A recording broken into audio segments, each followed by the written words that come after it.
आप देख रहे हैं श्री हरि कृपा आश्रम चैनल। संस्थापक स्वामी श्री हरि चैतन्य पुरी जी महाराज।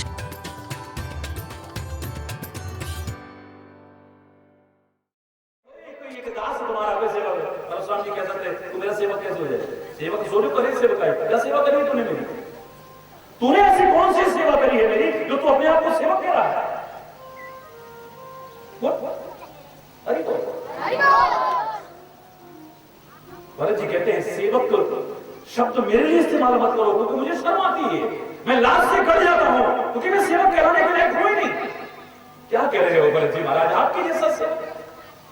सिर बल जाऊं उचित यह होगा, जहां मेरे स्वामी के चरण पड़े हैं वहां पर तो मुझे सिर के बल जाना चाहिए, और मैं निर्लज अपने चरणों से रोमता हुआ उनकी चरण धूलि को रोमता हुआ जा रहा हूं। मेरे से ज्यादा तो बेशर्म और कोई हो ही नहीं सकता। सेवक कैसे हो सकता है? सबके सेवक धर्म कठोरा, क्या सुख पहुंचाया है मेरी वजह से स्वामी कष्ट उठा रहे हैं। सेवक की तो हर क्रिया स्वामी को सुख पहुंचाने की होती है। जिसकी सेवा करना चाहता है उसको अपने सुख की जहां कामना हो वो सेवक होए ना। सेवक सुख चाह मान भिखारी, व्यसनी धन शुभ गति व्यभिचारी, लोभी यश चाह चार गुमानी, नभ चाह दूध चाहत एक प्राणी। संसार में कुछ भी असंभव नहीं है कहने वाला हरिचंद्र ने अपवाद स्वरूप इनके लिए कह सकता है कि ये असंभव है, क्योंकि अपवाद होने का होता है। सेवक सुख चाहता, जो सेवक सुख की कामना लेकर के सेवा करेगा वो सेवक कभी हो ही नहीं सकता। सेवा के बदले में सुख मिल जाएगा एक अलग विषय हो सकता है, सेवा करोगे बदले में सुख मिलेगा ये अलग विषय हो सकता है। लेकिन एक कामना लेकर के कि हम ऐसी सेवा करेंगे तो मेवा मिलेगा, करेंगे सेवा तो मिलेगी मेवा, मेवा पहले सोच लेते,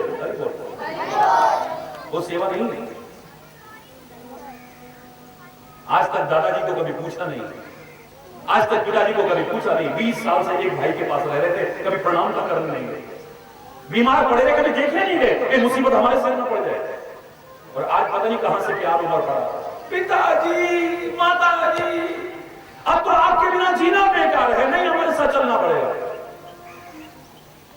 पिताजी बोले नहीं मैं नहीं जाऊंगा, बिल्कुल नहीं। माँ का दिल देखो आया है लेने, देखो बच्चा है सोए का बोला शाम को भी घर आ जाए तो कोई देखो उसके मन में भावना तो आ रही है, जी चलो जी चल ना भैया ना हम नहीं जाएंगे तेरे।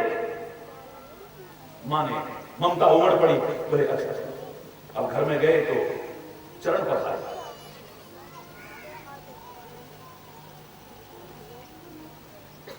बिठाया आसन पर, उसके बाद आरती उतारी, उसके बाद उन्हें बड़े प्यार से भोजन कराया। शाम हुई तो लेट गए तो चरण दबाए,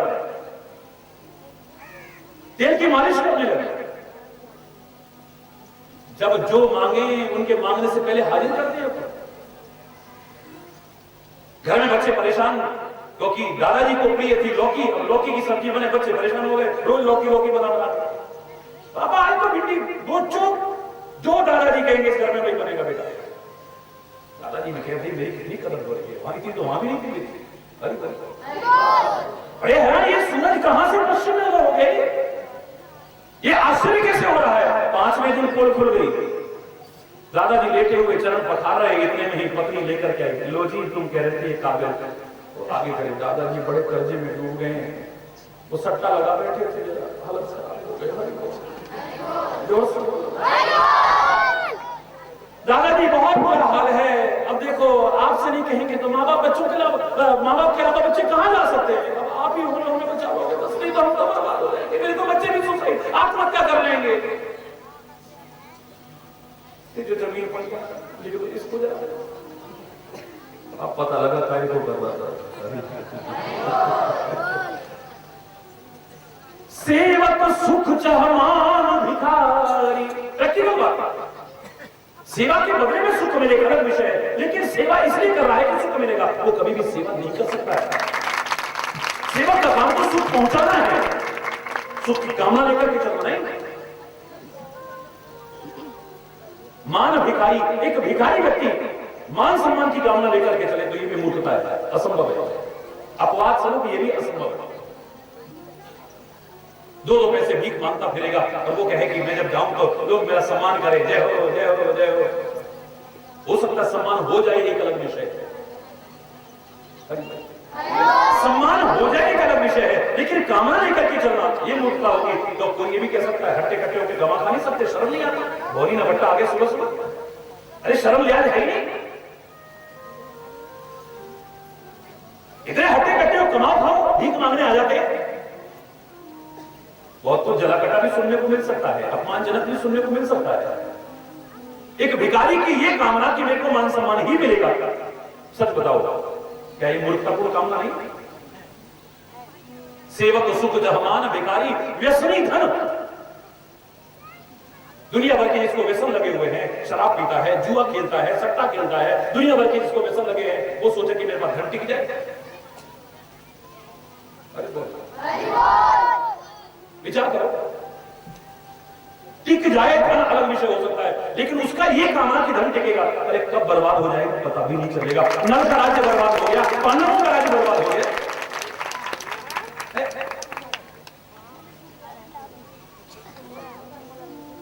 व्यसनी धन, व्यसनी व्यक्ति चाहे कि मेरे पास धन टिकेगा, ये उसकी मूर्खतापूर्ण कामना है। शुभ गति व्यभिचारी, एक व्यभिचारी व्यक्ति चाहे कि मेरी अच्छी गति होगी, मूर्खतापूर्ण कामना है। लोभी यश चाह, जो आदमी जरा जरा सी चीज का लोभ करता हो, लालच करता हो, वो सोचे कि मेरा यश बढ़ेगा। यश तो उदार कर बन सकता है, लोभी का नहीं बन सकता है। लोभी यश चाह, चारू गुमानी, एक गुमानी व्यक्ति, अभिमानी व्यक्ति, अहंकारी व्यक्ति सोचे कि मेरे जीवन का सौंदर्य निकले, कोई सवाल ही नहीं है। सौंदर्य की ओर तो हर कोई देखना पसंद करेगा, और उसकी शक्ल भी देखना पसंद नहीं करेगा। यार बड़ा अपने आप को क्या समझता है, बैठे अपने घर, उसके जीवन का सौंदर्य विकसित नहीं हो सकता है। नभ चाह दूध चाहते हैं प्राणी, इन प्राणियों की कामना कैसी है? नभ चाह दूध, आकाश से दूध चोना चाहते हैं, यानी असंभव कामना है, संभव नहीं। प्रेम में है कि प्रेम में मुझे कितना कष्ट मिल जाए लेकिन तेरे को सुख मिल जाए, बस। सेवा में मैं कष्ट उठा करके मैं तेरे को सुख पहुंचाने की कोशिश करूं। और संत का भी यही है, मुझे चाहे कष्ट मिल जाए लेकिन संसार को कैसे सुख मिल जाए, बस इसी को।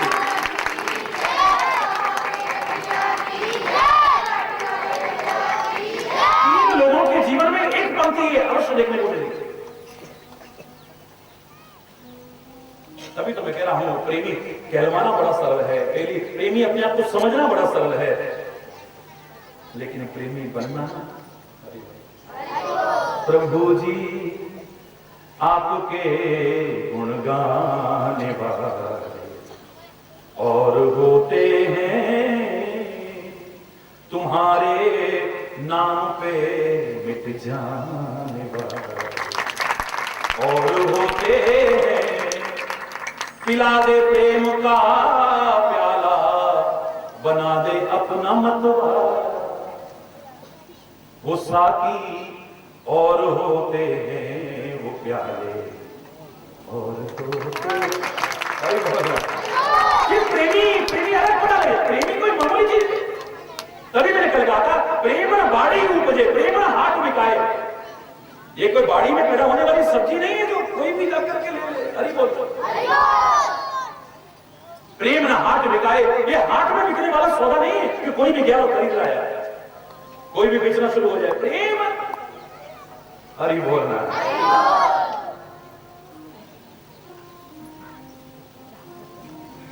अपना सब कुछ कुर्बान करने को सहर्ष तैयार हो जाए, कष्ट पाकर के भी सुख हो जाए। वो आमतौर से कथा सुना करते हैं, लोग सुनाया करते हैं, याद करो। हरि बोल। आपका प्यार, आपका उत्साह प्रशंसनीय है, लेकिन जहां जगह मिले वहां बैठे और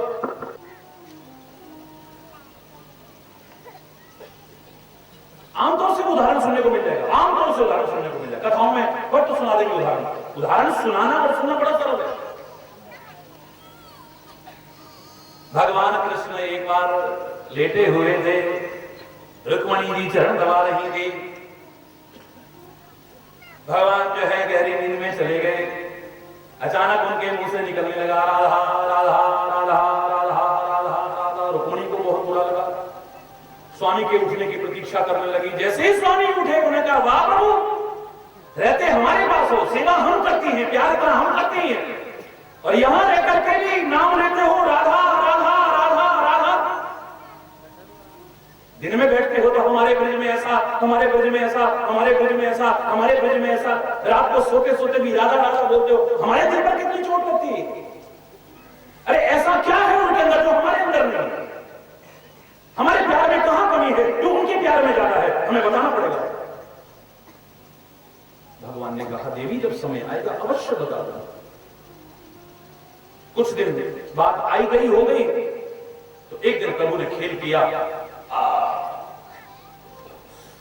बहुत दर्द जैसे पेट में होता है, रोना धोना शुरू कर दिया, चिल्लाना शुरू कर दिया, मेरे पेट में बहुत दर्द हो रहा है। आकर के लेट गए और लेटने पर भी चैन नहीं है, कभी इधर करवट कभी इधर करवट, और एक बार तो नीचे लुढ़क गए। भयानक दर्द हो रहा, भयानक। भागे भागे गए, डॉक्टर को बुला के लाए, वैद्य को बुला करके लाए, कोई झाड़ फूस वाले को बुला के लाया, कोई ज्योतिषी जी को बुला करके लाया, वो जी को बुला कर तकलीफ एक ही होगी। झाड़ पूछने वाला कहेगा इसको कुछ वैसा हो गया है, वैद्य कहेगा वात पित्त कफ कुपित तो हो गए हैं, हरि बोल। पंडित जी कहेंगे जरूर इसके ग्रह खराब चल रहे हैं, हरि बोल। सब अपना अपना अपना अपना बताएंगे ना, चीज एक ही होगी, एक ही चीज होगी, हरि बोल। अब उपचार करने लगे लेकिन ठीक होए कहां से? बीमारी हो ठीक हो, जो जो मर्ज की दवा, जो जो दवा की मर्ज बढ़ता रहा। अब जैसे जैसे दवाई कर रहे हैं और बीमारी, देखा मैंने कहा था ना अब मैं बचूंगा नहीं, कोई आसार मेरे बचने के लिए देख लो। मैंने गृह उपचार भी करवा लिया तब भी ठीक नहीं हुआ, वैद्य से दवाई खा ली तब भी ठीक नहीं हुआ, झाड़ फूस भी करवा ली तब भी ठीक नहीं। अब लगता है मेरा अंतिम समय।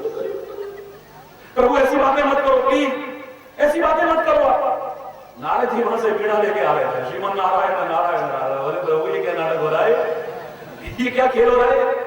इशारा करके पूछा, विभूति है वो भी परमात्मा की, इशारे इशारे में ही भगवान कृष्ण ने समझाया, लीला में व्यवधान मत करना, आम दर्शक की तरह आओ। आए, प्रभु आपका चेहरा तो बड़ा उदास हो रहा है, क्या बात है? लगता है बहुत कष्ट कोई पीड़ा है आपको। अरे नारद क्या बताऊं, मैं हम बचूंगा नहीं भाई, मैं बिल्कुल नहीं बचूंगा। क्या हो गया प्रभु? अरे इतना दर्द से बोला भी नहीं जाता, सहन नहीं हो रहा है मुझसे। तो प्रभु की दवाई मैंने सब करके देख लिया। आप तो परमात्मा हैं स्वामी, आप ही बता दो ना कोई उपाय। बोले एक उपाय हो सकता है, अगर वो ना हुआ तो फिर मैं जिंदा नहीं बचूंगा। क्या उपाय हो सकता है? बोले अगर कोई मेरा प्रेमी, अगर मेरा कोई चाहने वाला, अगर मेरा कोई भक्त अपनी चरण धूली मेरे उदर पर लगा दे और अपना चरणों का जल मुझे मिला दे, तब तो कष्ट दूर हो सकता है, वरना कष्ट दूर नहीं हो सकता। नारद जी बोले 16,108 इकट्ठी हो चुकी थी वहां से, इतने दास दासियां इकट्ठे हो चुके थे, द्वारिकावासी इकट्ठे जो दम भरते थे, हम तुमसे प्यार करते हैं, हम तुम्हारे परम भक्त हैं, हम तुम्हारे चाहने वाले हैं। अरे भाई कोई जल्दी से लगाओ अपने चरणों की धूली, अपने चरणों का जल पिलाओ। नारद जी बोले भगवान का कष्ट दूर हो। ना बाबा ना, ना बाबा ना, अरे इनको चरणों का जल पिलाएंगे हम तो नरक में जाएंगे, और नरकों में तो सुनाए बड़े कष्ट मिलते हैं। पूरे शहर में से द्वारका में से ढूंढ के लाओ जो बड़े प्रेमी बनने का दम भरते थे, बड़े भक्त कहलाते थे, सब लंबे लंबे तिलकधारी सारे की चीज के लाए थे। ना बाबा ना, भगवान को चरणों का जल सवाल ही नहीं है। अरे नरकों में जाएंगे, नरकों में तो बड़े कष्ट मिलते हैं। सब आखिर में बोले नारद जी तुम भी तो भगवान को बहुत चाहते हो, तुम भी तो भगवान से बड़ा प्यार करते हो, तुम भी तो भगवान के भक्त हो, तुम ही कर लो ना। ना बाबा ना, नरक से लोगों को लगता है।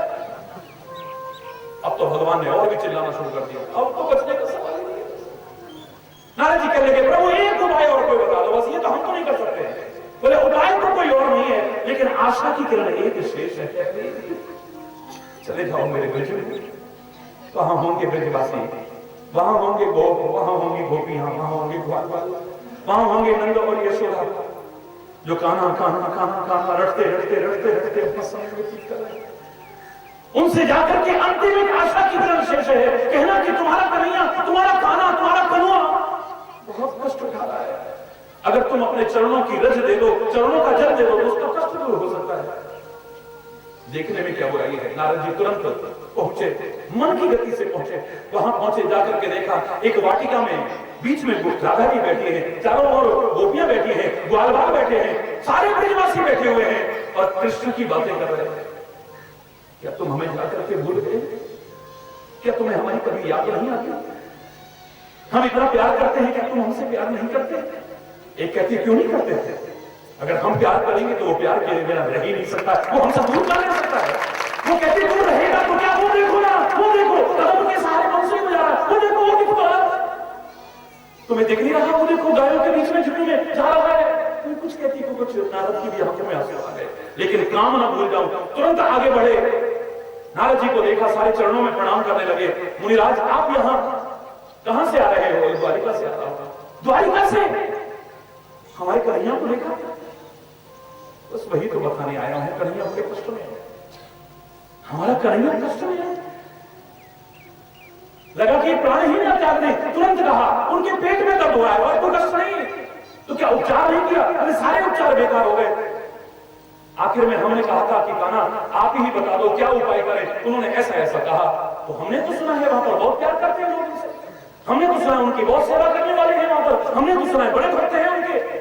बोले हैं तो सब, लेकिन सबको डर लगता है कि अगर भगवान को चरण रज अगर लगाई, अपने चरणों का जल पिलाया, तो हम नरकों में जाएंगे, और नरकों में तो बड़े कष्ट मिलते हैं। तो नारद जी तुम भी तो पूरे नरकों से, तो मुझे भी डर लगता है। आंखों में आंसू भर के गोपियां कहती हैं, राधा रानी कहती है कि एक क्षण का विलंब मत करो मेरा, एक नहीं हम सबके चरणों पर जल देते, जितनी चरण होनी चाहिए भरो और ले जाओ, एक क्षण का विलंब मत करो। वहां कन्हैया कष्ट उठा रहा है और तुम यहां बातों में लगे हो। अरे एक बार तो क्या, हजारों लाखों जन्मों तक साधारण नरक नहीं, और नरकों में भी सड़ना पड़े, और हमारे कष्ट उठाने से अगर हमारे कन्हैया को आराम मिलता है, चैन मिलता है, सुख मिलता है, हम सारे अगर हमारे कष्ट पाने से कन्हैया को सुख मिलता है, तो ले जाओ जितना चाहिए तुम्हें। ये कोई कथा से बात नहीं चलेगी। यहां पर क्या बता रहे हैं? प्यार में सुख पाने का भाव नहीं है, सुख पहुंचाने का भाव।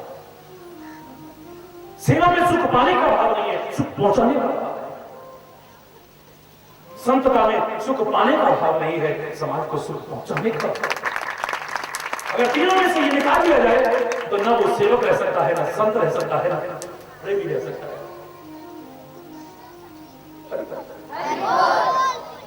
कभी भी कम ना हो, जो कभी भी कम ना हो, ऐसा सच्चा प्यार जिसके प्रति हो वो न मिले हमें,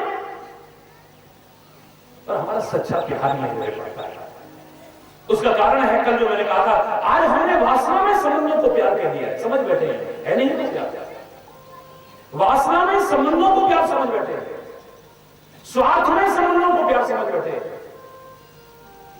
आकर्षण जो विशेष पैदा होता है, किसी के चेहरा अच्छा लगा, किसी की बातें अच्छी लगी, किसी की आवाज अच्छी लगी, किसी का व्यवहार अच्छा लगा, एक आकर्षण सा पैदा हुआ मन में, हम इसी को प्यार समझ बैठते हैं। साथ रहते रहते रहते रहते रहते लगाव हो गया, एक अटैचमेंट हो गया है, उसी को प्यार समझ बैठते हैं। वो तो जानवर से भी हो जाता है, घर में पालतू कुत्ते को कुछ हो जाए, गाय भैंस को भी हो जाए, बच्चे कितने कितने दिन भोजन नहीं करते हैं, तो ये प्यार नहीं है, ये प्यार का भ्रम है। प्यार में तो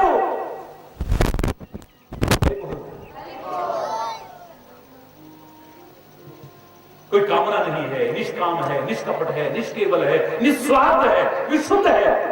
इसीलिए तो वो परमात्मा का स्वरूप है, इसीलिए परमात्मा का स्वरूप है। तो ऐसा सच्चा प्यार हो और वो ना मिले जिसके प्रति भी हो ही नहीं सकता है। यही तो सत्य सत्य क्या है? सत्य जनकपुर में चारों भाइयों का विवाह का क्रम चल रहा था। पुरानी कथा अचानक याद आई भाई। तो पुराने जमाने में एक रीति थी, चरण पादुका जो ससुराल की सालियां और सलेज होती थी वो छुपा करके ले जाती है। अभी भी कई जगह पर प्रचलित है, आज भी है कई जगह। अरे बड़ी चर्चा थी कि अयोध्या के राजकुमार बड़े अंतर्यामी हैं, भगवान के रूप हैं। चरण पादुका ले गई, बोले आज इनकी परीक्षा भी हो जाएगी। बड़े सुंदर स्वर्ण में, स्वर्ण के थाल में उनको रखा, ऊपर बहुत कीमती रेशमी वस्त्र डाले, हीरे जवाहरात की मालाएं डाली, और वहां पहुंच गई जहां पर चारों भाई मौजूद थे। हंसी मजाक सुना। हे ललन, कभी किसी के विवाह में गए हो? श्री राम से कहने लगे, बोले हाँ हाँ, हमारे मित्रों का विवाह हुआ, हम उसमें गए। उनके साथ साथ रहे तुम? बोले हाँ, उनके साथ साथ रहे। क्या तुमने कभी देखा कि फेरों पर जाने से पहले अपने कुल के देवताओं की पूजा की जाती है? बोले हाँ हाँ, देखा हमने, वो पंडित जी पूजा करवाते हैं कुल के देवताओं की, वो हमने देखी। तुम करके आए हो? बोले हमें तो पता ही नहीं था कि हमारी शादी भी होगी, हमारा विवाह भी यहाँ हो जाएगा। हम तो विश्वामित्र महामुनि के साथ में आए थे, यहाँ जनकपुर में आ गए, वो धनुष टूट गया, ऐसा हो गया, ऐसा हो गया, ये तो हमें तो पता ही नहीं था। बोले वही तो बता रहे हैं, महाराजा दशरथ ने आपके कुल के देवताओं का ये थाल यहां पर भेजा है, मां कौशल्या के द्वारा भेजा हुआ है, हम तक पहुंचा है, आप तक पहुंचा दे। पहले कुल के देवताओं की पूजा करो, वो भी तुमने फेरों पर बैठना है। अंतर्यामी श्री राम को सब कुछ जानते थे, उन्होंने कहा तो उपहास करना चाहती हैं। हमारे गुरुजी वशिष्ठ जी महाराज ने हमको सिखाया है कि जब कहीं बाहर हो तो मानसिक पूजा कर लिया गया, तो हमने तो मानसिक पूजा पहले कर ली, कोई बात नहीं। अब कच्ची हो गई,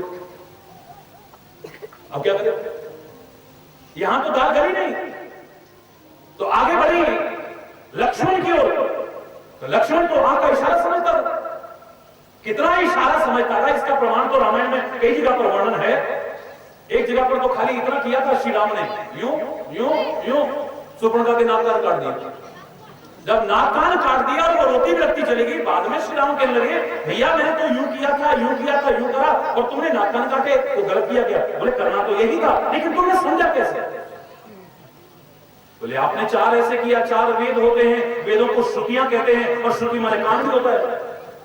एक उंगली आपने ऊपर की तरफ करी, वो स्वर्गलोक की तरफ, उसको नाक कहते हैं, और नाक इसको भी कहते हैं। फिर आपने यूं करा, मैंने नाक कान काट दिया, बस और क्या करना? अरे बोल, इतना इशारा समझता हो, इतना इशारा, ये रामायण का वर्णन बनाकर नहीं कह रहा। इतना इशारा, साथ रहने का मजा तब है जब इशारा समझो, चाहे वो कोई भी क्यों ना हो। अब हरि बोल, श्री राम ने इशारा किया, लक्ष्मण जी हमने भी मानसिक पूजा कर ली, धन्यवाद, बहुत बहुत धन्यवाद। उन्होंने भी कर, बेचारी इतना समूह लेके शत्रुघ्न की तरफ चल दी। शत्रुघ्न को भी इशारा करा, वो भी समझ गया, उसने भी कह दिया हमने भी मन से पूजा कर ली है। आप आगे चलो। भरत मेरा भावुक है, एकदम से भावनाओं में बह जाता है, और ये है ससुराल, ससुराल में मजाक न उड़ जाए। श्री राम खुद उठ करके जाते हैं और भरत के कान में कहते हैं भैया तू भावनाओं में बह जाता है, पता लगने के बाद भी तू गलती कर जाएगा, और ये है ससुराल, जगह देख लेनी चाहिए, यहां मजाक नहीं होना चाहिए। क्या हो गया स्वामी? बोले इसमें कोई देवता वेवता नहीं है, इसमें मेरी चरण पादुका है खाली, और कुछ भी नहीं। ये खाली हमको बेवकूफ बनाने के लिए कर रही है, हमारा मजाक उड़ाने के लिए। तू भावनाओं में आकर के कहीं पूजा मत करने लग जाना, हमारा मजाक उड़ जाएगा। समझा करके श्री राम वापिस आके बैठ गए, लेकिन भरत के सामने जब थाल आया, पानी की भी जरूरत नहीं पड़ी, अपनी आंखों के जल से ही उसको स्नान करा दिया और पूजन करना शुरू कर दिया। सुनने के बाद भी पूजन किया, वो हंसती हुई चली गई, मजाक उड़ाती, देखा देखा ये देखो कोई देवता नहीं, इसमें तो चरण पादुका है। मजाक उड़ गया, सारे हंसने लगे, ठिठोली करने लगे। सबके जाने के बाद श्री राम बोले भरत भैया मैंने तेरे को समझाया, कम से कम जगह तो देख लिया करो, ये ससुराल है, मजाक उड़ा दिया मैंने।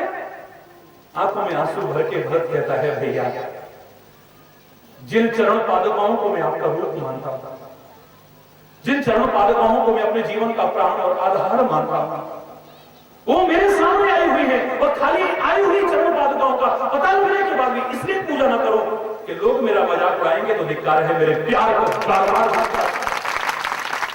जिन पर मैं सर्वस्व निछावर करने को तैयार हूं, जो मेरे लिए दो चरण पादुका नहीं है, राम नाम के दो अक्षर है, जो मेरे लिए राम नाम, राम का साक्षात स्वरूप है, जो मेरे जीवन का आधार है, मेरे प्राण है, जो मेरा जीवन है, वो खाली इसलिए पूजा ना करूं कि लोग मेरा मजाक उड़ाएंगे। हम अच्छाई के मार्ग से कई बार हट जाते हैं, खाली किस लिए हट जाते हैं? लोग मजाक उड़ाना शुरू कर देते हैं। प्यार के मार्ग पर क्या बढ़ेंगे? प्रेमी ने कभी परवाह की? सवाल ही नहीं है। दुनिया का तुच्छ प्यार नहीं है, प्यार का धोखा सा हो जाता है। घर वाले परेशान है, मोहल्ले वाले परेशान है, दुनिया परेशान है और उनको शर्म नहीं आती। इतने निर्लज्ज हो जाते हैं, निर्लज्ज, उन पर समझाने का कोई असर नहीं है। जबकि प्यार नहीं है, वो प्यार का धोखा है, भ्रम है, झूठे प्यार की अनुभूति में लाज शर्म हया मर्यादा सब छोड़ बैठते हैं। अगर सच्चा प्यार हो जाए तो सही बोलो। हमारा तो जरा किसी यार क्या बात है, बड़े भगत बन रहे हो, तुम भी बढ़ गए बाबाओं के चक्कर में। अरे हमें पता था तुम भी एक दिन जाओगे कहां से, अरे दूसरे दिन से ज्यादा बन गए। दुनिया के कहने पर हमने अच्छाई का मजा रास्ता छोड़ दिया, दुनिया के मजाक उड़ाने पर अच्छाई का दामन छोड़ दिया हमने। तो मैं तो कहूंगा हमसे तो वो अच्छे हैं जो लाख दुनिया कहती है फिर भी बुराई नहीं छोड़ते। रिश्वतखोर के कारनामे टीवी और अखबारों में रंग गए बुरी तरह से और छा गए बुरी तरह से। सारी दुनिया ने उंगली उठाई लेकिन फिर भी रिश्वत खाना। लाख दुनिया ने कहा शरीर बर्बाद, पैसा बर्बाद, इज्जत बर्बाद, घर की शांति बर्बाद, और दुनिया ने खूब उंगलियां उठाई, शराबी शराबी शराबी शराबी कहा, लेकिन शराब पीना नहीं छोड़ा। दुनिया के कहने पर जुआ खेलना नहीं छोड़ा, सब कुछ बर्बाद हो गया। लाख दुनिया ने भी कहा, महाराज ने भी यहां पर याद करो मंच से कहा था, लेकिन सट्टा खेलना नहीं छोड़ा, बर्बाद हो गया।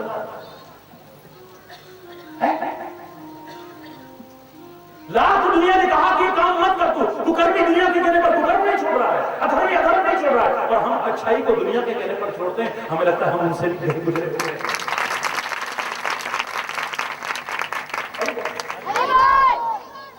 सच्चा प्यार ये मजाक नहीं है, मजाक नहीं है ये। अगर मैं कह देता हूं love is God and God is love, प्रेम ही ईश्वर है, ईश्वर ही प्रेम है, प्रेम में और ईश्वर में कोई भेद नहीं है। परमात्मा का स्वरूप जिसे कहूं वो सामान्य नहीं हो सकता, मामूली चीज नहीं है। प्रेम न बाड़ी उपजे, प्रेम न हाट बिका, प्रेम न हाट बिका, राजा प्रजा जो चाहे धरे शीस ले जाए, धरे शीस ले जाए।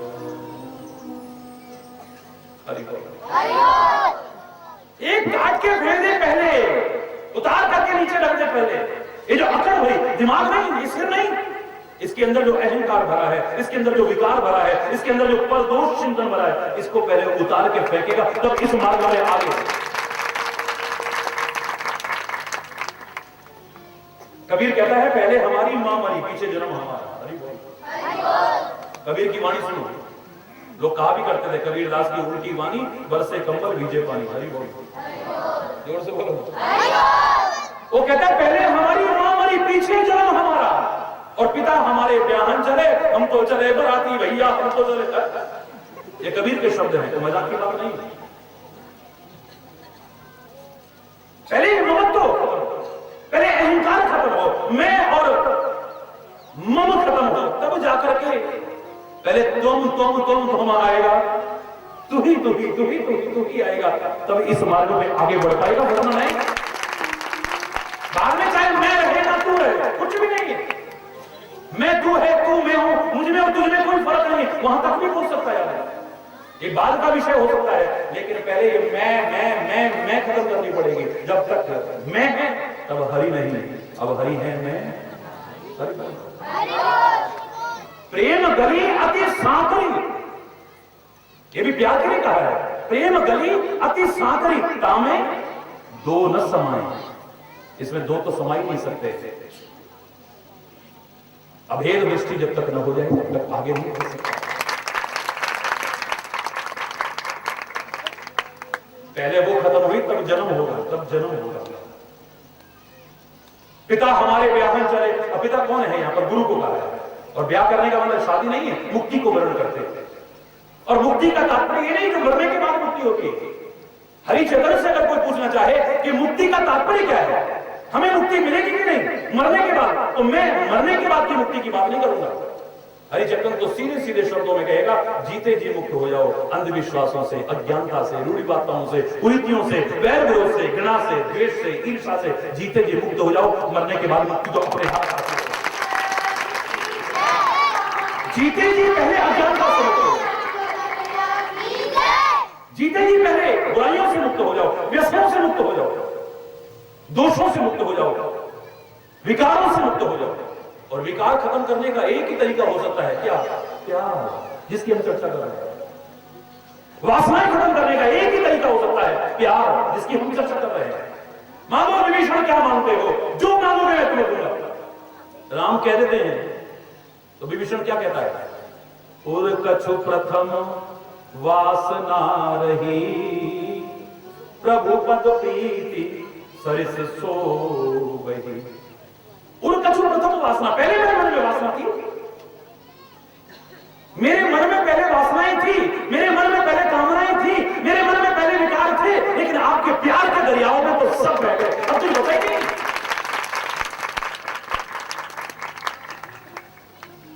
प्यार के दरियाओं में क्या बचा है? सब बह गया। न गंदगी रहेगी, न विकार रहेगा। सारी लाख मर्ज की एक दवाई, जैसे मैं कहता ना, हंसना सीखो मेरे भाई, मुस्कुराना सीखो, प्यार भी सब लाख मर्ज की दवाई।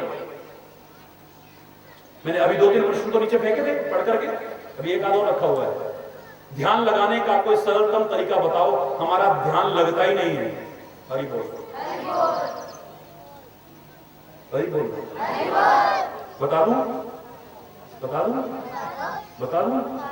देखो, हरि बोल। करोड़ों लोग जो टेलीविजन पर भी देख रहे हैं, मैं आप सबसे पूछ रहा हूं, और सबका उत्तर ये होगा, बता दो।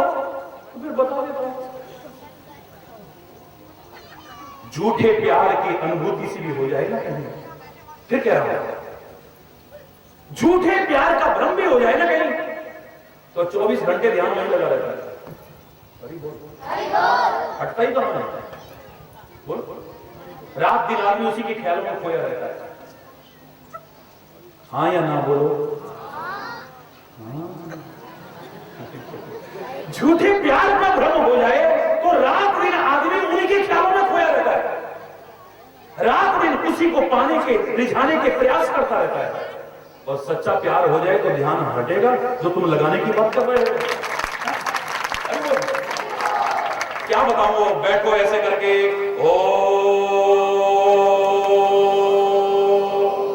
लगेगा कि नहीं लगेगा? थोड़ी देर लगेगा, उसके बाद क्या होगा फिर? हरि बोल। भक्ति मार्ग में, प्रेम मार्ग में, ध्यान की एकाग्रता में गोपियों से ज्यादा दूसरा उदाहरण नहीं मिल सकता है। क्यों? गोपियां कहीं आसन लगा के बैठती थी क्या? वो प्राणायाम करती थी क्या? इन सब का अपना महत्व है, मैं नकार नहीं रहा हूं। कोई साधना करती थी क्या? कोई ध्यान लगाने की विधि अपना रही थी? अरे वहां ध्यान हटता ही कहां है? गाय धोती हैं तो कृष्ण, बच्चे को स्नान कराती हैं तो कृष्ण, वस्त्र धोती हैं तो कृष्ण, गोबर उठाती हैं तो कृष्ण, गायों को स्नान कराती हैं तो कृष्ण, भोजन बनाती हैं तो कृष्ण, भोजन करती हैं तो कृष्ण, जल भरने जाती हैं तो कृष्ण, जो करती है कृष्ण कृष्ण कृष्ण कृष्ण। तेरा काम, तेरा नाम और तुझको अर्पण। वहां पर ध्यान अलग से। कुछ गलत कहा मैंने? ऐसे बढ़िया कोई तरीका? चैलेंज है मेरा दुनिया को, सारी दुनिया को चैलेंज है। इससे अच्छा उपाय, इससे सरल सा उपाय और इससे श्रेष्ठ कोई उपाय बताए, उसके चरणों का गुलाम बन जाऊंगा। प्यार जहां पर है, सच्चा प्यार, ध्यान लगाने की जरूरत नहीं पड़ेगी, क्योंकि ध्यान हटेगा ही। ध्यान हटेगा नहीं तो लगाओगे क्या? तुम्हारे हटाने पर नहीं हटेगा, 24 घंटे नहीं लगा रहेगा। प्यार तो क्या, प्यार जैसा जो लगता है ना, उसमें काम में, वासनाओं में भी ये हालत हो जाती है आदमी की। इसलिए तुलसी कहता है, कामी ही नारी प्यारी जिमी, लोभी ही प्रिय जिमीदान, तिमि रघुनाथ निरंतर प्रिय लागो। कामी ही नारी प्यारी, जैसे कामी व्यक्ति को स्त्री प्रिय है, आपको गारंटी नहीं कि उस स्त्री को भी वो कामी प्रिय हो। वन साइडेड लव, एक पक्षीय प्रेम का उदाहरण। हरि बोल। कामी की नारी प्यारी जी ने, जैसे कामी को कोई स्त्री प्रिय है या किसी कामी स्त्री को कोई पुरुष प्रिय है, तो क्या करता है? रात दिन उसी के ख्यालों में खोया रहता है, उसी को पाना चाहता है, उसी को रिझाना चाहता है, उसी के बारे में सोचता रहता है। ऐसे ही है परमात्मा, तू प्यार करे न करे लेकिन मेरा प्यार तेरे से हो जाए और तेरे ही ख्यालों में खोया रहूं, तुझको ही पाने और रिझाने का काम करता है। मुझे और कुछ नहीं चाहिए। कामी ही नारी प्यारी है, ये वन साइडेड लव है, एक पक्षीय प्रेम का उदाहरण है। और दूसरा उदाहरण भी एक पक्षीय प्रेम का है। लोभी ही प्रिय जी में दाम, जैसे लोभी को दाम यानी धन प्रिय है, लेकिन धन को लोभी प्रिय होगा वो गारंटी है। धन कब साथ छोड़ जाएगा कोई पता नहीं।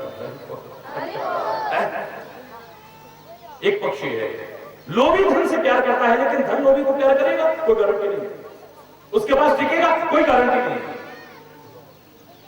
जैसे वो उससे प्यार करता है, वो करे ना करे तब भी रात दिन उसी के ख्यालों में खोया रहता है। अरे बोल, रात दिन इसी को पाने की कोशिश में लगा रहता है।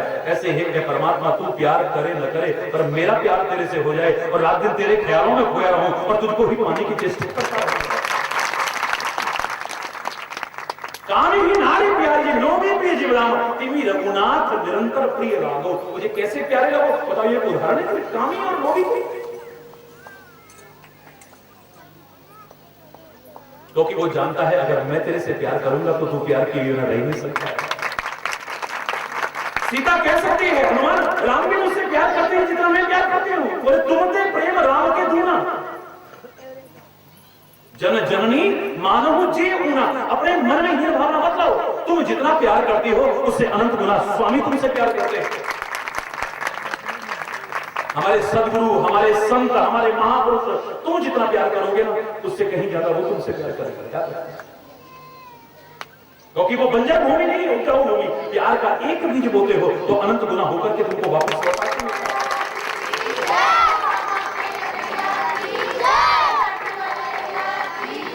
ये विशालता की पहचान है, उदारता की पहचान है। तुम इतना करो तो वो इतना करता है। नदियां अगर दौड़ दौड़ करके सागर की ओर जाती हैं तो सागर भी तो उमड़ उमड़ करके किनारे पर आता है। क्यों आता है? बीच में धीर होगा, गंभीर होगा, किनारे पर उछल रहा होगा। क्यों? कई कारण बताए थे मैंने। एक तो अधजल गगरी छलकत जाए, ये भी उदाहरण था। लेकिन जो हम कहना चाह रहे हैं इससे संबंधित भी तो है। वो सागर कहता है कि जब नदियां मार्ग की बाधाओं को, कठिनाइयों को, रुकावटों को पार करती करती मुझ तक दौड़ दौड़ करके आ रही हैं, तो मेरा भी तो फर्ज बनता है वो भी किनारे पर उछल उछल करके खुश होकर के उनको अपने आगोश में लेने की कोशिश, अपने गले लगाता है। आओ नदियों, तुम मेरे पास आ रही हो, मैं तुम्हें गले लगाता। तुम इतना प्यार करो तो कितना करेगा तुम सोच भी नहीं सकते हो। अरे बोलना, पत्र पुष्प भी अगर तुम भेंट रख सकते नहीं, खुले शब्दों में कह रहा हूं, पत्र पुष्प भी अगर तुम भेंट रख सकते नहीं, काम नेकी का या कोई भी तो कर सकते नहीं, घबराना मत। प्रेम के दो आंसुओं से ही रिझा लेना उसे, आह की तासीर से अपना बना लेना उसे। अपने ऐमालों पे जब आंसू बहाओगे जो तुम पहुंचेंगे आंसू तुम्हारे आके खुद राधे रमन। प्रेम तुम उससे करो, प्रेमी वो खुद बन जाएंगे। देखेंगे आंसू जो तेरे झट से दौड़े आएंगे, कह ही नहीं सकते। आते नहीं है, तुम बुलाते नहीं। 3 साल में आए, 3 साल में तो क्या 3 मिनट में प्रकट करके दिखा दोगे तुम अपने गुरु को, अपने परमात्मा को। लेकिन उस स्थिति तक पहुंचे खुले शब्दों में कहता, मुझसे कोई कथा नहीं होती।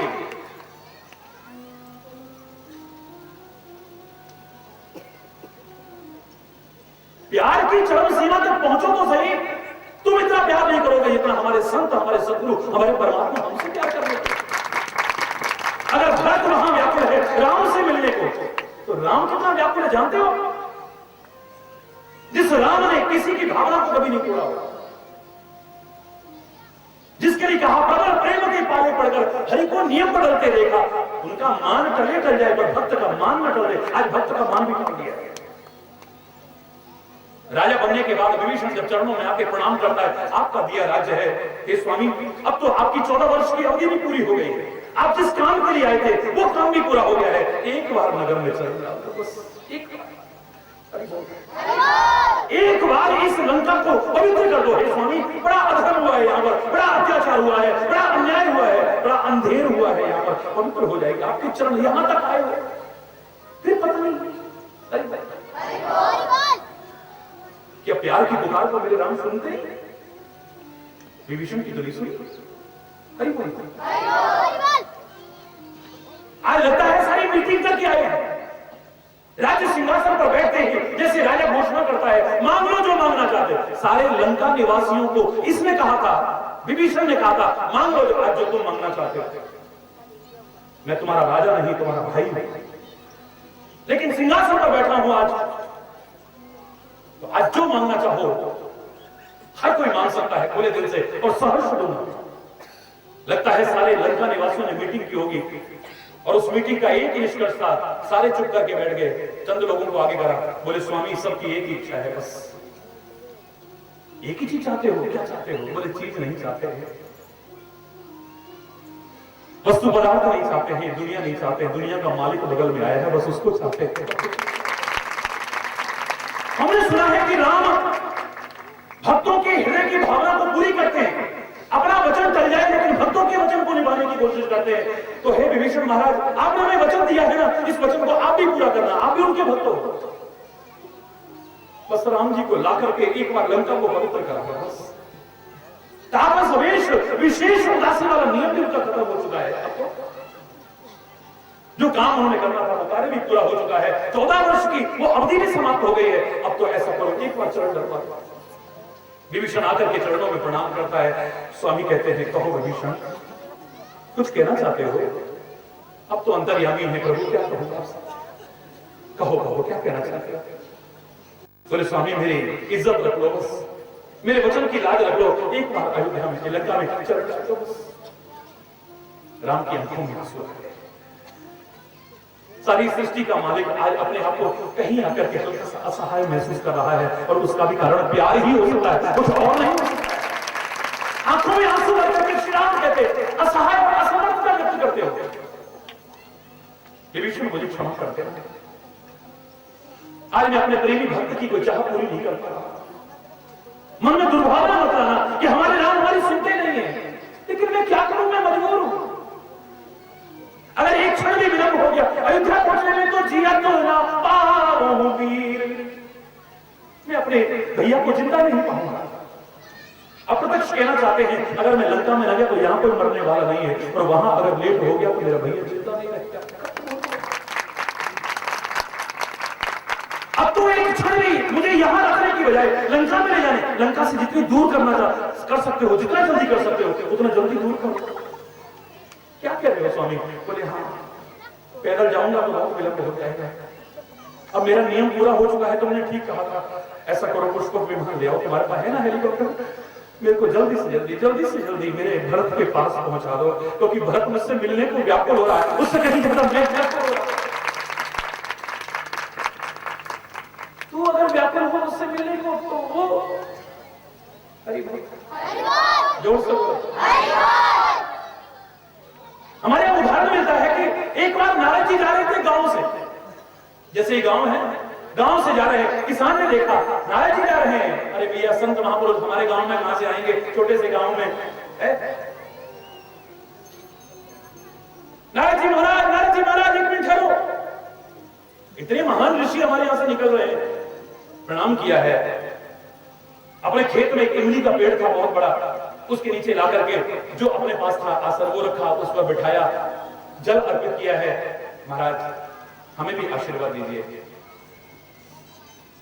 कहां से आ रहे हो स्वामी? बोले प्रभु के पास से आ रहा हूं। आप प्रभु के पास जाते हो? बोले हाँ रोज जाता हूं। रोज आते जाते हो? बोले हाँ बिल्कुल, रोज हमारा तो आना जाना मिला। नारद जी महाराज कभी एक बार पूछ के आना ना कि हमें कभी प्रभु के दर्शन हो जाएंगे। हम गांव के लोगों को, हम गरीब लोगों को, हम असहाय साधन विहीन असमर्थ लोगों को कभी प्रभु दर्शन देंगे कभी? नारद जी बोले इसमें क्या पूछा, मैं अपने जाऊंगा। एक दिन फिर नारद जी जाते हुए दिखाई दिए। किसान दौड़ा एकदम से, सारे काम छोड़ करके आके चरणों में प्रणाम किया। नारद जी भी उसके प्यार को देख करके मगन हो गए, वृक्ष के नीचे आके बैठे। नारद जी कहां से आ रहे हो? बोले प्रभु के पास। मेरा प्रश्न पूछा था? बोले हाँ पूछा। क्या प्रभु हमको दर्शन देंगे? नारद जी कहते हैं प्रभु ने कहा है दर्शन तो इन्हें होंगे। अब आगे नारद जी कहते रहे लेकिन जितने इनके इमली का पेड़ है उसमें पत्ते हैं ना, उतने जन्म जब ले लेगा तो इसको दर्शन होंगे। उसने सुना ही नहीं। दर्शन तो होंगे लेकिन इसके खेत में जो इमली का पेड़ है उसमें जितने पत्ते हैं उतने जन्म ले लेगा तब जन्म दर्शन होगा। और इसने तो इतना ही सुना, दर्शन तो होंगे मुझ जैसे पापी को, मुझ जैसे अधम को, मुझ जैसे निकृष्ट को, मेरे जैसे सांसारिक जीव को। मैंने कभी भक्ति नहीं की, मैंने कोई जप नहीं किया, कोई तप नहीं किया। वाह प्रभु तुम कितने कृपालु हो, कितने। नारद जी देख रहे इसको क्या हो गया? वो पागलों की तरह से आंखों से आंसू बरस रहे, रोंगटे खड़े हुए हैं, बिलखता जा रहा है, अजीब सी दशा है। अभी चंद मिनट ही बीते थे, नारद जी क्या देखते हैं कि प्रभु सामने प्रकट हो जाते हैं। जब प्रभु सामने आए उन्होंने कहा भक्त आंखें खोलो, मेरे दर्शन करो। दर्शन करके आनंद विभोर होता है। नारद जी कहते प्रभु आप झूठ भी बोलने लगते हैं, मुझसे कहते हो कि इसके खेत में जितने इस इमली के पेड़ में पत्ते हैं इतने जन्म लेगा तब दर्शन होंगे। अभी तो आधा घंटा भी नहीं बीता। भगवान कहते हैं जब व्याकुलता चरम सीमा पर पहुंच जाती है, तड़प इतनी हो जाती है तो मैं अपने आप को दूर रख नहीं सकता। तुम्हें पैसा नहीं मिलता है तड़प जाते हो, तुम पैसा चाहते हो तुम्हें नहीं मिलता है तुम तड़प जाते हो, तुम मान सम्मान चाहते हो नहीं मिलता है तो तड़प जाते हो, तुम औलाद चाहते हो नहीं मिलती है तड़प जाते हो, तुम रोजगार चाहते हो नहीं मिल रहा है भाग भाग करके तुम तड़प जाते हो। दुनिया में कुछ भी तुम चाहते हो जब तुम्हें नहीं मिलता है तो तड़प जाते हो। सोचना कभी गुरु को और प्रभु को पाने के लिए वो तड़प तुम्हारे अंदर पैदा हुई, अगर हुई तो वो दूर कैसे सकते? वो तड़प नहीं है, वो व्याकुलता नहीं है, वो छटपटाहट नहीं है। जिस दिन आ गई वो दूर रहेगा, एक क्षण भी नहीं रह सकता है। हमारा प्यार ही नहीं रह पाता है। आज इतना है कल को, क्योंकि प्यार की बहुत सारी बात है, बहुत सारी बात है, जिसमें से कल एक हल्की सी चर्चा हमने की थी। हल्की सी एक चर्चा की थी कि शंका सबसे पहली बात आ जाए। जहां शंका आ जाएगी प्यार नहीं रहेगा, किसी का भी हो, किसी के प्रति भी, और कितना भी प्यार हो खत्म हो जाएगा। पति पत्नी के मन में शंका आ गई, प्यार नहीं रहेगा। भाई भाई के मन में एक दूसरे के प्रति शंका आ गई, प्यार नहीं रहेगा। मित्रों के मन में संदेह आ गया है, प्यार नहीं रहेगा। समाज के विभिन्न समुदाय और वर्गों में आपस में शक आ गया है, संदेह आ गया है, प्यार नहीं रहेगा। माँ बाप और बच्चों के मन में संदेह आ गया है, प्यार नहीं रहेगा। गुरु शिष्य और भगवान भक्त के मन में भी संदेह आ गया, प्यार नहीं रहेगा। प्यार हमारा क्यों नहीं टिक पा रहा है? उसका कारण यही है क्योंकि उसकी जो बाधाएं हैं हम उनसे बचने की कोशिश नहीं करते। सबसे पहली और सबसे प्रमुख बाधा है शंका। कल कितने उदाहरण सुने आपने? कैसों के मन में जब शंका आई उनका प्यार खत्म हो गया। हमारे मन में आएगी तो प्यार कैसे रह सकता है? जिस प्यार की हम चर्चा कर रहे हैं, जो प्यार परमात्मा का रूप है, जो प्यार सर्वोपरि है, जो प्यार जिसका अभाव आज सर्वत्र देखने को मिल रहा है, कभी सोचो आखिर इसका अभाव क्यों हो गया है? क्यों प्यार हमारे हृदय में उत्पन्न नहीं हो पा रहा है? अगर है तो क्यों नहीं टिक पा रहा है? बरकरार क्यों नहीं रह पा रहा है? ये खत्म क्यों हो जा रहा है प्यार? एक दूसरे के प्रति इतना प्यार एक क्षण में खत्म। कोई तो वजह होगी ना, और कोई नहीं, बहुत सारी वजह हैं, उन्हीं पर चर्चा कर रहे हैं।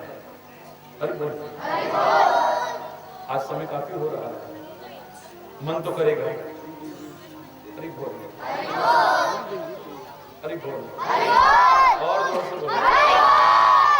पहली बाधा है शंका, और दूसरी जहां निर्हित चिंतन आ जाएगा, जहां स्वार्थ में चिंतन आ जाएगा, जहां अपना ख्याल आ जाएगा, प्यार कितना भी हो, किसी का भी हो, किसी के प्रति प्यार रहेगा नहीं। अरे बहन, तेरी जेठानी की तो बड़े बड़े बच्चे हैं, काम तुम्हारा सब इकट्ठा है अभी तक, उसके तो बच्चों की शादियां भी हो जाएंगी, उनके तो रोजगार भी लग जाएंगे, और कभी किसी बात में तुम्हारी आपस की खटपट हो गई तो तेरा क्या होगा? तेरे तो बहुत छोटे छोटे बच्चे। अरे बहन, मैं तो कभी सोचा ही नहीं था, तूने सही कहा। आज तो घर में आते ही देखो जी अब तो अलग हो जाओ बस। कल तक मैं कहता था तो कहती थी अलग होने नहीं करती, आज क्या होगा? अरे तुम नहीं समझोगे, मेरी आंखों पर तो पर्दा पड़ा हुआ था, अब तुम्हारी भी आंखों पर पर्दा पड़ा, तुम नहीं समझोगे इस बात को। अरे व्यापार हमारा इकट्ठा है, पैसा सब इकट्ठा है, संपत्ति सब इकट्ठी है, और उनके तो बड़े बड़े बच्चे, उनकी तो शादियां भी हो जाएंगी, उनके बच्चों के तो काम धंधे भी ले जाए। हमारा कल को अगर आपस में खटपट हो गई तो क्या होगा? अपना चिंतन जहां आ जाएगा, स्वार्थ में चिंतन जहां आ जाएगा, निज हित चिंतन जहां आ जाएगा, प्यार किसी का भी हो, किसी के प्रति भी हो, कितना भी हो, एक क्षण में खत्म हो जाएगा। नहीं ऐसा। और याद करो, इसके लिए मैंने एक ऐतिहासिक उदाहरण सुनाया था। कंस और देवकी का बहुत प्यार। सगे भाई बहन तो नहीं थे जिन्हें आप सगा कहते हो, जो चचेरे तहेरे कजन्स जिनको कहते हैं, लेकिन प्यार तो प्यार है। इतना प्यार था कि एक दूसरे के बिना रह नहीं पाते थे, भाई बहन का प्यार। और कहते हैं विवाह नहीं होने देता था देवकी। इसका विवाह हो गया, ये चली गई, तो मैं कैसे रहूंगा? ऐसा विलक्षण प्यार भी कहीं नहीं। हर भाई चाहता है कि मेरी बहन का समय पर विवाह हो, हर माता पिता चाहते हैं बच्चों का विवाह हो, लेकिन ये विवाह नहीं होने देता था। अपने अनुकूल वर मिला वसुदेव, अपना मित्र, ये वसुदेव इसका मित्र है, अपने अनुकूल वर मिला, अपना मित्र, तो इसका विवाह होने दिया गया, और वो भी अपने हाथों से किया है सारा कार्य।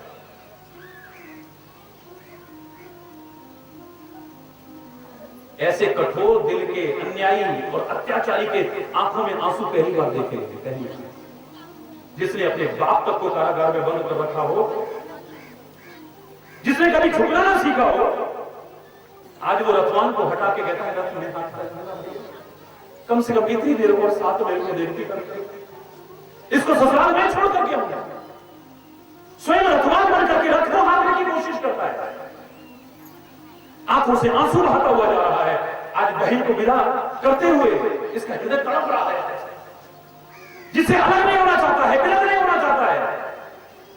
मार्ग में आकाशवाणी होती है, अरे वो कंस जिसके प्यार में तो इतना पागल हुआ जा रहा है, जिसके बिना जीने की कल्पना नहीं करना चाहता है, जिसके दूर होकर के तू इतना बिलख रहा है, जानता है इसी का आत्मा तो तेरा काल होगा। अब कहां गया प्यार? निकाली तलवार और मन की हड्डी कर देता, उसी देवकी को मारने को तैयार हो गया। एक क्षण में क्या हो गया? एक क्षण में क्या हो गया?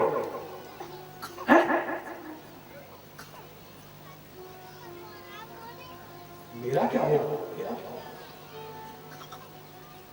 अपना चिंतन आ गया ना, निज हित चिंतन आ गया ना, अपना स्वार्थ आ गया ना, तो कितना भी प्यार एक क्षण में खत्म हो गया। वो तो अगर वसुदेव युक्ति संगत ज्ञान, ज्ञान नहीं, समयानुकूल युक्ति संगत ज्ञान का सहारा न लेते तो शायद देवकी न बचती, और देवकी न बचती तो कृष्ण की कथा आज न सुन रहे होते और न सुना रहे होते। क्या होता सोचो। उन्होंने कहा कि तेरा विरोध देवकी से नहीं है, तू तो इससे बहुत प्यार करता है भाई, तेरा विरोध इसकी संतान से तो है ना, हम आठों संतान तेरे को दे देंगे, तो उनको मारना या छोड़ना तेरे ऊपर छोड़ देंगे, तो हमें कारागार में बंद करके रख दे, सारी संतान तेरे हाथ में देंगे, तू जिंदा छोड़ना या मारना तेरे ऊपर छोड़ा। क्यों? कितना प्यार, कितना प्यार, कितना प्यार, कहां गया? निज हित चिंतन जहां आ जाता है, स्वार्थ में चिंतन जहां आ जाता है, अपनी सोच जहां आड़े आती है, प्यार किसी का भी हो, किसी के प्रति कितना भी हो, एक क्षण में खत्म हो जाता है। इससे सावधान हो जाइए।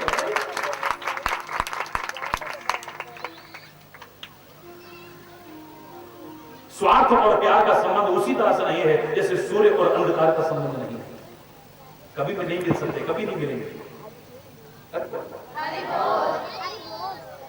जैसे इनका मेल आपस में नहीं है, जैसे आकाश और पृथ्वी का मेल नहीं है, ऐसे ही ये कभी नहीं मिल सकते, कभी नहीं मिल पाएंगे।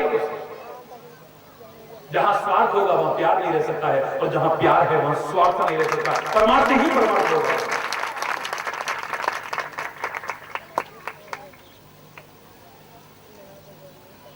अपना हित चिंतन नहीं आएगा, संत समाज से प्यार करता है तो क्या कहते हैं? संत सरल चित जगत हित, अपना हित नहीं जगत हित, सर्वभूत हित रता, वो औरों की भलाई में लगाएगा, औरों का हित ध्यान में रखेगा, अपना हित आड़े नहीं आने देगा। और अगर आया तो वो समाज से प्यार नहीं कर सकता है।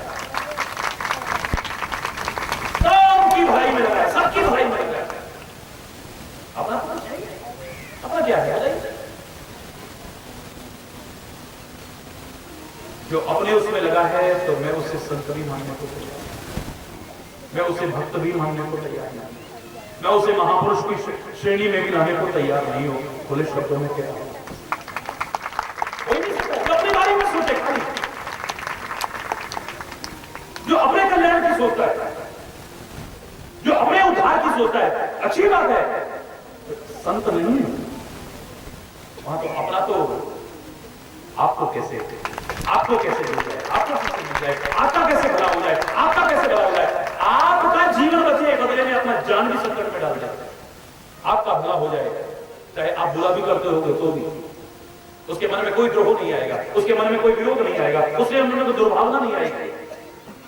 अंजलि स्थानी पुष्पानी वासयन्ते करद्वयम्, जैसे अंजलि में रखे हुए पुष्प दोनों हथेलियों को समान सुगंधि देते हैं। ये हथेली उजाड़ती है पुष्प को, ये सहारा देती है, ऐसे तो है। लेकिन जब अंजलि बना करके रखे गए तो पुष्प ने नहीं कहा इसने मुझे उजाड़ा था मेरे घर से, इसको खुशबू न दूं, और इसने ऐसे टाइम में सहारा दिया था, इसको ज्यादा खुशबू दे दूं। दोनों को समान सुगंध देने की, बीच बाजार में खड़ा होकर के भी कहने को अगर मौका मिले तो कबीर की तरह कह उठते हैं, कबीरा खड़ा बाजार में सबकी मांगे है, ना काफी सो दोस्ती ना काफी सो गए, समान रूप से सबको लाभ है, अपना स्वार्थ नहीं है।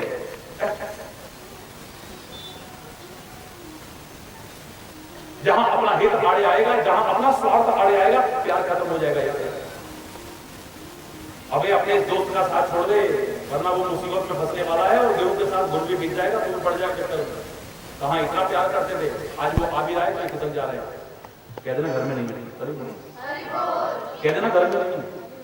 अरे यार मुसीबत में पड़ जाएगी खाली चक्कर में, यार कहाँ यार दोस्ती गई,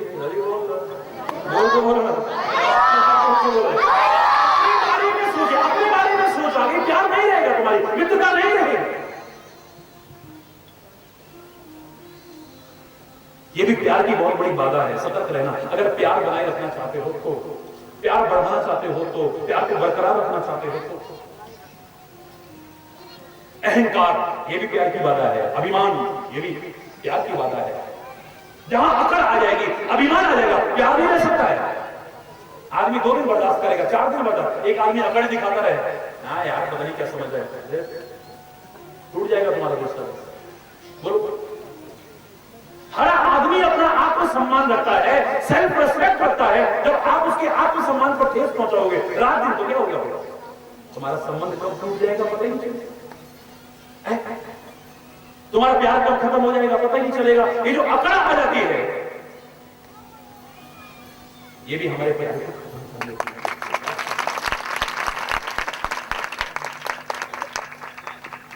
चौथी जो प्रमुख बाधा है, अगर प्यार बनाना चाहते हो तो याद रखना, जहां कपट आ जाएगा, जहां छुपाव आ जाएगा, जहां झूठ आ जाएगा, प्यार नहीं रह सकता है। इसने हमसे ऐसा छुपाया तो कभी ना कभी तो बात पता चलेगी। अरे बोल, और जब बात पता चलेगी तो हृदय में एक प्रश्न चिन्ह लगेगा, इसने हमसे छुपाया, क्या यही प्यार था? अरे बोल, हमसे, अरे यार हमसे कहकर देखता तू एक बार, मेरे से झूठ बोला तूने मुझसे झूठ बोला तूने, यही अपना समझते हो। पर जहां कोई भी प्रश्न चिन्ह लगना शुरू होता है ना, दरार आ जाती है, और जहां दरार आ जाती है प्यार खत्म हो जाता है। शिव और सती का कितना प्यार, इससे बड़ा उदाहरण क्या मिलेगा? शिव और सती का जितना प्यार दुनिया में कहीं, ये तो भगवान के रूप है, सती भी भगवान का रूप और शिव भी भगवान के रूप, दोनों परमात्मा है। अरे बोल, इतना प्यार है आपस में, जब उनका प्यार खत्म हो गया तो तुम्हारा प्यार रहेगा? इतिहास उठा करके देखिए, शंका आ गई तो प्यार खत्म हुआ, कहना नहीं माना तो प्यार खत्म हो गया, और अब तो झूठ ही बोल दिया। उनका विवेक सहित जाकर के परीक्षा ले लो अगर तुम्हारे मन में अति संदेह है तो।